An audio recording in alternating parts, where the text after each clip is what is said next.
Waziri wa mambo ya nje wa Israel Gideon Saar siku ya jana Alhamisi Septemba 4 mwaka 2025 alimtaka waziri wa mambo ya nje wa Ufaransa Jean-Noël Barrot kuachana na mpango wake wa taifa hilo wa kutambua kwa upande mmoja nchi ya Palestina ifikapo mwezi huu Septemba.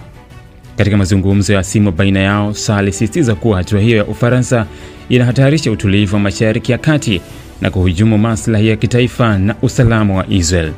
Katika taarifa rasmi kutoka ofisi ya Saar, ilielezwa kuwa Israel inatamani kuendeleza uhusiano mzuri na Ufaransa, lakini ilisisitiza kuwa Ufaransa inapaswa kuheshimu msimamo wa Israel kuhusu masuala nyeti yanayohusu usalama wake na mustakabali wa taifa hilo.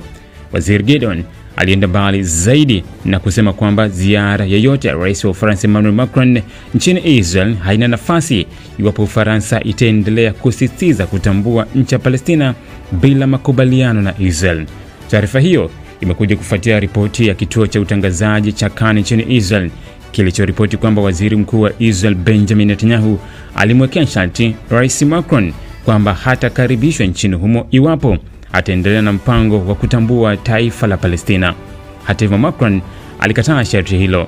Mazungumzo ya mawaziri hawa wawili pia yaligusia masuala mengine ya kikanda na mataifa, ikiwemo hali inayoendelea katika ukanda wa Gaza, mchakato wa Ulaya wa kuanzisha vikwazo dhidi ya Irani, hali ya usalama nchini Lebanon na vita vinavyoendelea nchini Ukraine.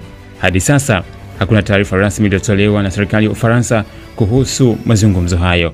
Israel kwa sasa iko chini ya presha kubwa ya kimataifa kuhusu utawala wa Rais Donald Trump utaunga mkono Israel kuamua kuimeza sehemu ya ukingo magharibi na ukanda wa Gaza. Akizungumza katika mkutano wa waandishi wa habari nchini Ecuador, Rubio aliepuka kuzungumzia moja kwa moja swala hilo, lakini alidai kwa Marekani ilishatabiri uwezekano wa Israel kuchukua hatua kali endapo mataifa magharibi yataendelea na mpango wa kutambua Palestina. Tunafuatilia kwa karibu, sitaeleza msimamo wote kwa sasa, alisema Rubio, akisisitiza kuwa Israel inaweza kuchukua hatua za upande mmoja kujibu hatua za upande mmoja dhidi yake. Katika mahojiano yaliyofanyika kwenye akaunti maarufu ya Telegram Abu al-Express, Waziri Mkuu Netanyahu alieleza kuwa hatua za kutambua Palestina zinakiuka makubaliano yaliyopo kati ya Israel na shirika la ukombozi wa Palestina PLO, ambayo yameeleza kuwa masuala yote ya mzozo huo yatatatuliwa kupitia mazungumzo ya pande zote mbili.